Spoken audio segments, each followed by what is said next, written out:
Okay,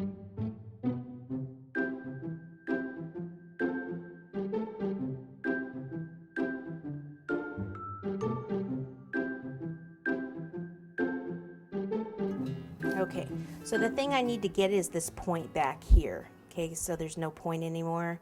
So I think I'll go down a little bit. So I didn't do much of that pattern at all, did I? Sometimes it is just easier to just cut it yourself.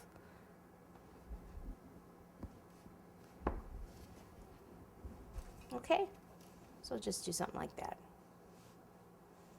All right, so now what I want to do is cut this cake board. Okay, so what I'm going to do is bring this over to the edge. I've got the trash can right here below me, and I'm going to cut off the cake board. It's a lot easier than trying to use the scissors to cut this off. And then I'm just going to ice it with some white buttercream. Now I'm going to be doing this cake in fondant, but it could be done in buttercream also.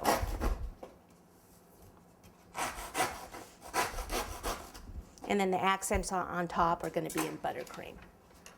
Okay, so it's easier if I have another cake board to put this on while I ice it. It's just a little bit bigger, so I just have another quarter sheet board here.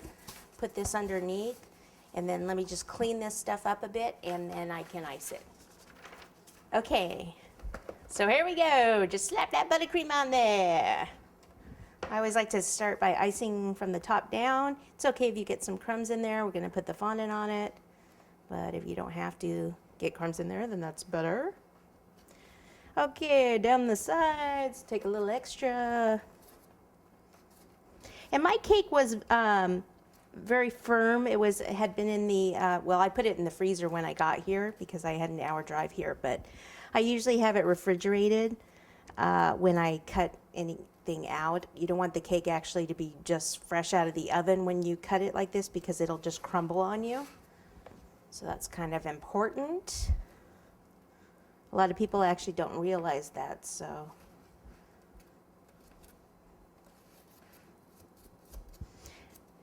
Now what I've done is we're going to end up putting this on a quarter sheet board, or I'm sorry, a half sheet board.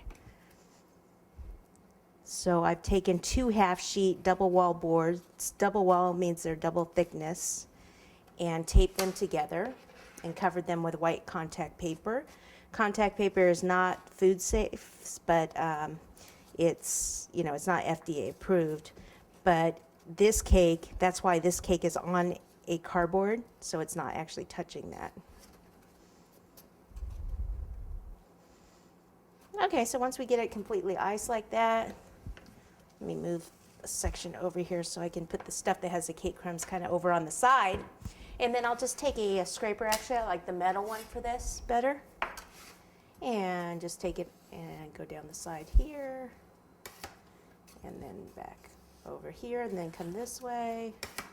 Do it this way so you can see a little better. Here, like this.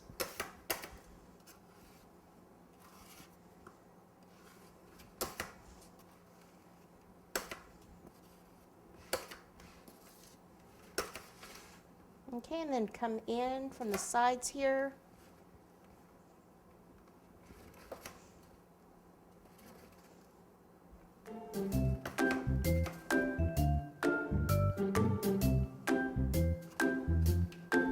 And then I'll just kind of go around the side one more time.